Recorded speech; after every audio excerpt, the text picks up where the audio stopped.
अस्सलाम वालेकुम दोस्तों, कैसे हैं आप लोग? ठीक हैं दोस्तों। इस वीडियो के अंदर हम चैप्टर 17 कवर करेंगे लॉ गेट की सीरीज़ के हवाले से सीआरपीसी का। तो देखें, इससे पहले चैप्टर 1, 5, 7, 8, 10, 11, 14, 16 कवर हो चुके हैं और इस वीडियो में हम 17 को देखेंगे।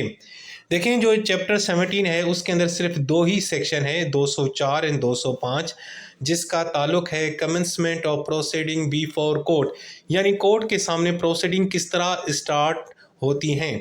तो जनाब, सबसे पहले देखें सेक्शन 204 इशू ऑफ प्रोसेस।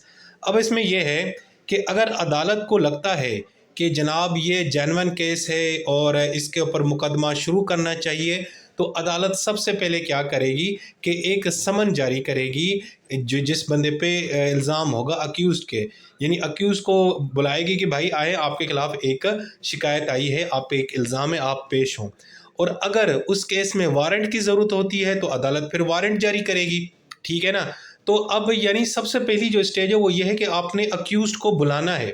यानी मैंने अगर किसी के खिलाफ कोई मुकदमा दायर किया है या सरकार ने या पुलिस ने, तो सबसे पहले अक्यूज़्ड को बुलाया जाता है। अब अक्यूज़्ड को बुलाने के दो तरीके हैं, या तो समन भेजा जाता है और अगर अदालत उसको बार बार समन जारी कर भी रही है और नहीं आ रहा तो फिर उसके लिए वारंट जारी किया जाता है। और अगर अदालत समझती है कि मेरी ये जुरिस्डिक्शन में ये मामला नहीं आता, तो फिर जो कॉम्पिटेंट अथॉरिटी होगी या कॉम्पिटेंट जो अदालत होगी वो ही समन जारी करेगी। ठीक है जी। अच्छा जी, अब इसमें यह होगा कि जो फ़ी वगैरह पे करनी पड़ेगी, यानी कि समन और वारंट जारी करने से पहले फ़ी जो भी होगी अदालत की वो आपने पे करनी होगी। अगर आपने नहीं की रीज़नेबल टाइम में तो अदालत आपकी जो कंप्लेंट है उसको डिसमिस कर देगी। सो सेक्शन 204 सिंपल ये कहता है कि अगर अदालत को यानी कि ये समझती है कि ये जो जुर्म है ये वाकई बहुत ही एक सीरियस मामला है और इसके ऊपर केस चलना चाहिए, तो अदालत सबसे पहले अक्यूज़्ड को समन जारी करेगी या वारंट जारी करेगी ताकि वो अदालत में पेश हो और ताकि केस की जो कार्रवाई है वो आगे बढ़े। उसके बाद है सेक्शन 205। इसमें यह है कि मैजिस्ट्रेट में dispense with personal attendance of accused.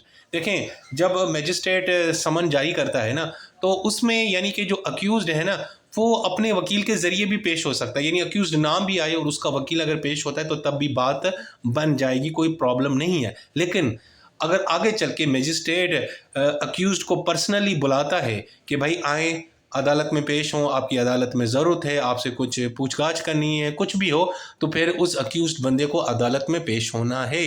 लेकिन पहली स्टेज के ऊपर जब अदालत आपको समन करती है, आप नहीं जाते और आप अपने वकील को भेज देते हैं, तो कोई बड़ी बात नहीं है। तो सिंपल ये दो ही सेक्शन है, 204 और 205।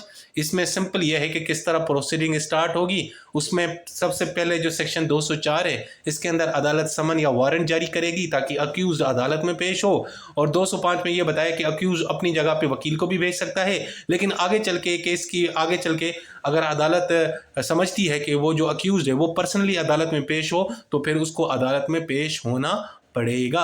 सो दोस्तों, ये हमारा चैप्टर 17। अब हमारे सिर्फ दो ही चैप्टर रहते हैं, चैप्टर 31 और 39, और उसके बाद सीआरपीसी का लॉ गेट का जो सिलेबस है वो खैर से कंप्लीट हो जाएगा। अपना बहुत सारा ख्याल रखें। टेक केयर, अल्लाह हाफिज़।